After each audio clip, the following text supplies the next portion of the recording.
15 hours behind the wheel will do things to a man. The yellow lines on the road start to blur together. Your eyelids get heavy. The hum of the engine becomes a lullaby, whispering at the edges of your exhaustion, telling you to just close your eyes for a second. I knew I should have pulled off sooner, but I didn't. And that was my mistake, because that's when I saw the gas station. And that's when my nightmare began. I had been rerouted due to a pileup on the main highway, sending me onto some lonely back road in the middle of nowhere. No houses, no streetlights, just the endless stretch of asphalt and trees. My fuel gauge was dangerously low, so when I saw the glowing red sign for a gas station up ahead, I nearly sighed in relief. Bill's last stop, gas, food, and lodging. I pulled into the lot, my tires crunching over the uneven gravel. It looked abandoned. The paint on the building was peeling. The old pump stood at an awkward tilt, like it hadn't been serviced in decades. A single, rusted-out truck sat parked nearby, but there was no one inside. I cut the engine and stepped out, the air immediately wrong. It smelled like burnt oil and rot, thick and suffocating. The kind of smell that tells you to turn around. But I needed gas, so I didn't. I swiped my card at the pump. Error. I tried again. Error. A slow, sick feeling crawled up my spine. I glanced toward the diner attached to the station. The flickering neon sign cast a dull glow through the fogged-up windows. Someone was inside. I could see a shadow moving behind the counter. I had no choice. I headed in. A bell jingled as I pushed open the door. The smell inside was worse, stale coffee, old grease, something rotting beneath it all. A waitress stood behind the counter, her back to me. Her uniform was yellowed with age, the fabric thin and frayed. She wasn't moving, not wiping down the counter, not checking a register, just standing there. Something about the way her shoulders were too stiff made my gut twist. "Hey," I said, trying to keep my voice steady. "The pump's not working." She didn't answer, didn't even turn around. I took a step closer, cleared my throat. "Ma'am." Slowly, too slowly, she turned, and my blood ran cold. Her face was wrong, too pale, like she hadn't seen sunlight in years. Her eyes were milky, unfocused, and too wide. And when she smiled, it was too big, too many teeth. "Fuel's out back," she whispered, voice raspy and dry. "You pay here first." I nodded, reaching for my wallet. When I handed her the bills, her ice-cold fingers brushed against mine.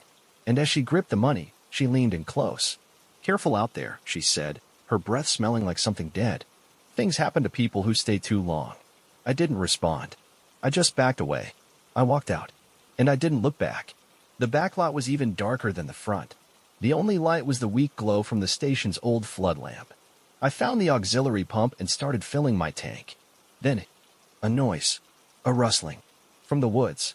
I tightened my grip on the nozzle, my pulse spiking. Probably just an animal, I told myself. At least, I hoped it was. Then I heard it, breathing, slow, deep, too loud to be an animal. I turned my head and froze. Something stood at the edge of the woods. Tall, too tall, limbs too long. A silhouette barely visible against the trees, but I could feel it staring. Its head tilted unnaturally, as if it was studying me. I couldn't move. I couldn't breathe. Then, without a sound, took a step forward. I dropped the nozzle, jumped into my truck, locked the doors. I didn't hesitate. I floored it, my tires kicking up gravel as I sped back onto the road. My hands were shaking. I told myself I was just tired, that I had imagined it. But then, the CB radio crackled. A voice slithered through the static. "You see it yet?" My mouth went dry. I grabbed the receiver. "Who is this?" No answer. Just a low, garbled laugh. Then, my headlights flickered. The engine sputtered. The truck slowed to a stop. The radio crackled again. Faster. I didn't wait. I grabbed my flashlight, climbed out, and popped the hood. The night was too quiet. No wind. No crickets. Just silence. Then my flashlight flickered. And I saw them. Footprints. Leading from the woods. Right up to my truck. A shudder ran through me. I turned back toward the cab. The flashlight died. And in the darkness, I heard breathing. Right behind me. I didn't turn around. I didn't look. I ran. Dove into my truck. Locked the doors. The passenger seat creaked. I felt the air shift. Then, a whisper. Right beside me. "Drive." I slammed the key into the ignition. The truck roared to life. I floored it, the wheels screaming as I tore down the road. The radio crackled again. You can't outrun it. Then, the figure stepped onto the road. Its limbs bent at impossible angles. I swerved. The world spun. Then, darkness. When I woke up, my truck was gone. I was lying on the cold asphalt, the sun just beginning to rise. In the distance, the gas station still stood. But when I stumbled toward it, the lot was empty. No diner. No waitress. No fuel pumps. Just an abandoned foundation, overgrown with weeds. I never took that route again. But sometimes, late at night, my CB radio crackles to life. And through the static, I hear that voice. Laughing. Waiting. I don't drive through West Virginia anymore. Not after what happened on Highway 56. Not after I saw her. It was supposed to be an easy haul. Pick up a load in Pennsylvania, drop it off in Kentucky, nothing out of the ordinary. I had been driving long shifts all week, barely getting enough sleep in my cab between stops. I was running on caffeine and muscle memory, just trying to make it through the night. The roads were empty. The fog was thick, rolling in like waves over the cracked asphalt. The only sound was my engine rumbling and the occasional crackle of my CB radio. Then, up ahead, I saw her, a woman, standing in the middle of the road. At first, I thought it was just my tired eyes playing tricks on me. But the closer I got, the more real she became. She was wearing a white dress, the fabric thin and worn, like she had been walking for miles. Her hair was long and tangled, hanging over her face. She wasn't moving, not waving for help, not stepping out of the way, just standing there, watching me, waiting. I slammed on the brakes. My truck groaned as it skidded to a stop, the trailer swaying slightly behind me. My heart was pounding. I reached for my CB radio, about to call for help. When she vanished, 1 second, she was standing in my headlights. The next, she was gone. Just gone. Like she had never been there at all. I sat frozen, gripping the wheel so hard my fingers ached. A part of me wanted to keep driving, to pretend I hadn't seen anything. But another part, a stupid part, made me put the truck in neutral and step outside. The night air was cold, wrapping around me like wet cloth. The fog had thickened, swirling around my boots as I scanned the road. Nothing. I turned back toward the truck, and my breath caught in my throat. She was standing by my trailer. Closer now. Too close. I felt my stomach drop. Her face was hidden behind her hair, but I could feel her eyes on me. A deep, gnawing feeling in my chest told me she was studying me, waiting for me to move. My mouth went dry. Ma'am. I called, my voice unsteady. She didn't respond, didn't even flinch. Then, she tilted her head. The movement was unnatural, like a puppet being yanked by invisible strings. I took a step back, and that's when I saw her feet. She wasn't standing on the ground. Her feet were hovering just an inch above the pavement. I felt a cold, suffocating dread rise up my throat. I wanted to run. I needed to get back into my truck. But my body refused to move. The woman tilted her head the other way, like she was curious. Then, in a whisper too soft for the wind to carry, she spoke. You shouldn't have stopped. I bolted. I didn't look back. Didn't try to rationalize what was happening. I just ran. I threw myself into the cab, locking the doors behind me. My hands were shaking as I jammed the truck into gear. The tires screeched as I tore down the highway, my chest heaving. I checked the mirrors. She was gone. For a long time, I just drove. Didn't check the CB. Didn't even blink. Then, the radio crackled. A voice soft. Female. You should have kept driving. I turned the volume all the way down. I wasn't listening to this. Wasn't letting this get inside my head. I kept going, mile after mile, until I finally saw the glowing yellow lights of a gas station up ahead. I pulled in, too shaken to keep driving. The lot was empty except for an old pickup, rusted at the edges. I climbed out, the cold air biting at my skin as I made my way inside. A single cashier stood behind the counter, a teenage kid with tired eyes. I exhaled, trying to shake the nerves from my hands as I grabbed a cup of coffee. But when I went to pay, the kid froze. You okay? He asked. Yeah, I muttered. Just a rough drive. The kid hesitated. Then, carefully, you didn't stop, did you? My stomach dropped. I set the coffee down, my fingers suddenly numb. What do you mean? The kid swallowed hard. People see her sometimes, he said. Out on Highway 56. I felt a shiver creep up my spine. Who? The kid shifted uncomfortably. The woman in white. I stared at him. The kid wouldn't meet my eyes. They say if you stop, she follows you. I felt sick. Follows you where? I asked. The kid finally looked at me. And then, softly, everywhere. I didn't finish my coffee. Didn't stay to ask more questions. I left the gas station, climbed back into my truck, and drove as far as I could before sunrise. For a while, everything felt normal again. I made my delivery, went back to my usual route, started to convince myself it was all just a trick of the fog, just a bad night, until a week later, when I got back into my truck after a rest stop and found a single, dirty white dress folded neatly on the passenger seat and scrawled into the dust on my windshield. You stopped. I used to think truckers were just telling stories. You spend long nights alone on the road, your mind starts playing tricks on you. That's what I thought, until I saw the man on the overpass. And now? Now I don't drive at night anymore. I had been on the road for nearly 10 hours, hauling a refrigerated trailer through the Texas Panhandle. Nothing but flat land, empty roads, and darkness stretching for miles. It was past midnight, the CB radio was silent, and I hadn't seen another vehicle in at least an hour. I was about to pull off and get some rest when I saw it. An old concrete overpass, barely wide enough for a small farm road. Standing on top of it.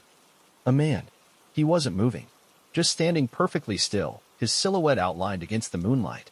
I slowed down slightly, my eyes locked on him as I got closer. Something about the way he was standing made my skin crawl. Like he wasn't really standing at all. Like he was floating just an inch above the pavement. Then, just as I was about to drive under the overpass, his head snapped toward me. It was so fast, I barely registered it. 1 second, he was staring straight ahead. The next, his face was turned directly toward me. But it wasn't just a turn. It was wrong. His neck twisted at an unnatural angle, like something had grabbed his head and spun it too far. His eyes, pure black holes, locked onto mine. My hands clenched the wheel so tight my knuckles went white. Then, he jumped. I swerved instinctively, my heart slamming against my ribs. For a split second, I saw his body plummeting toward my windshield. And then, nothing. No impact. No sound. I hit the brakes, my truck screeching to a stop on the empty highway. My breath came out in ragged gasps as I frantically checked the mirrors. There was no body in the road. Nothing. Just the long stretch of highway disappearing into the dark. And then, the CB radio crackled. A voice slid through the static. Low. Garbled. Like it was coming from underwater. You saw him. I swallowed hard, gripping the receiver with shaking hands. Who is this? Silence.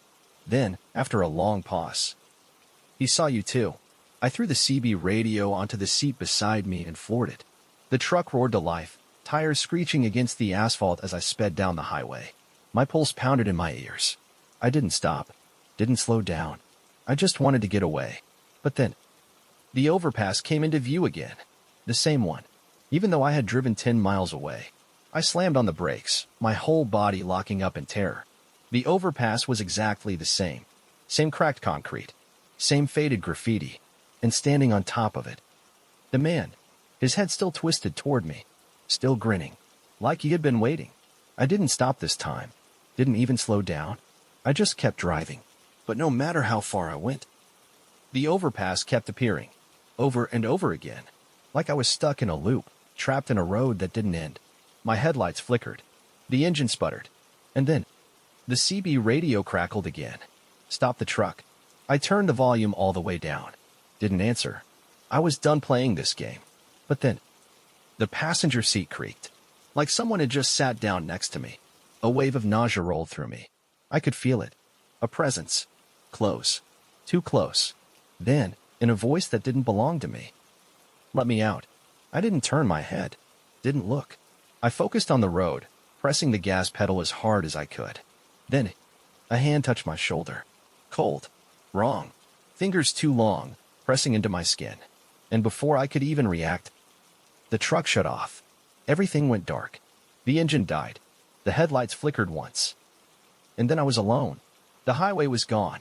The overpass was gone. Even my truck wasn't there anymore. I was standing in the middle of a two-lane road that stretched into the black void.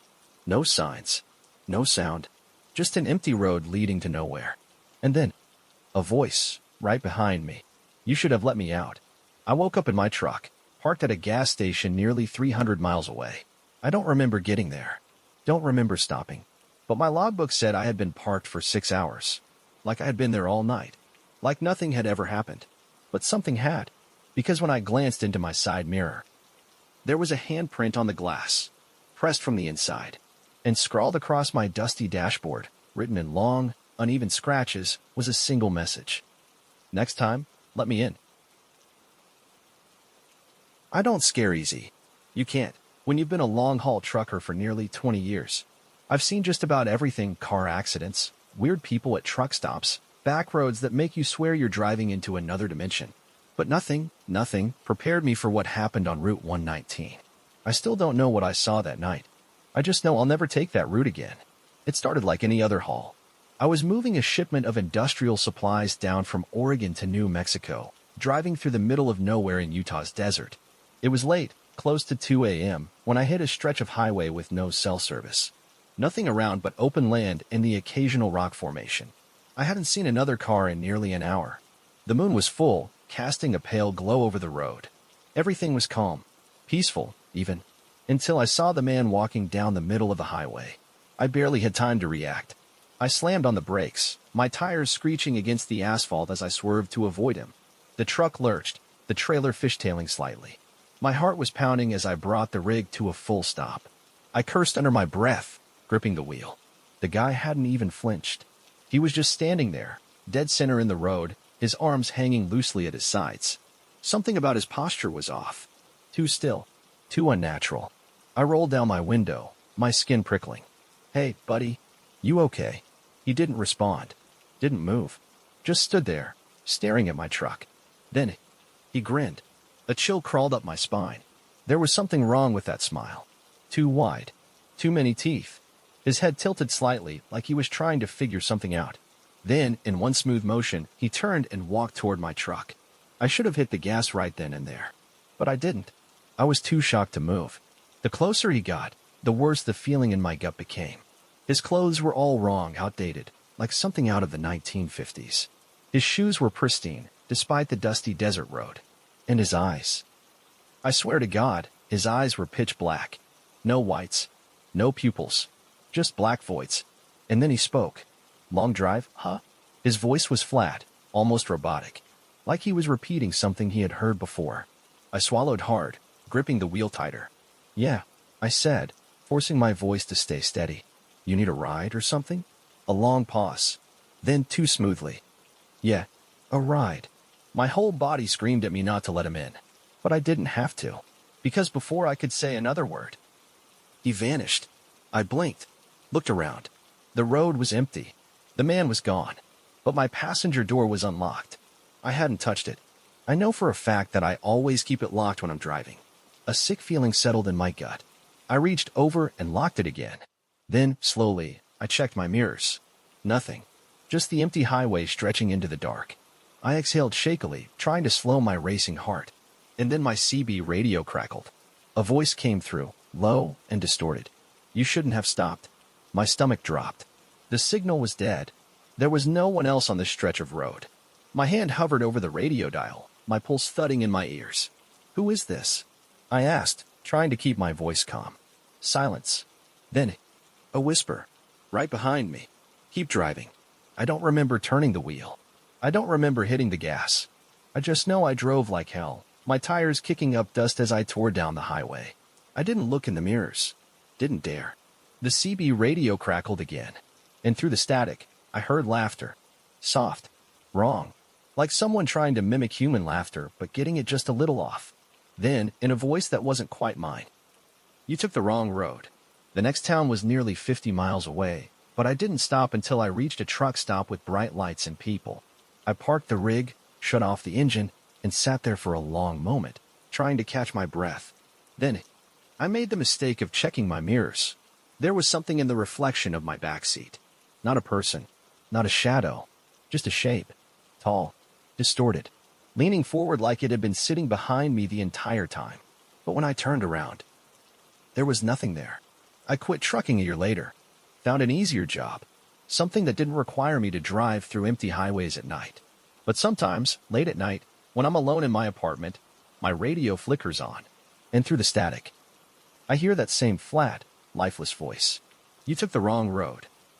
Please like and subscribe. Every bit of support means the world.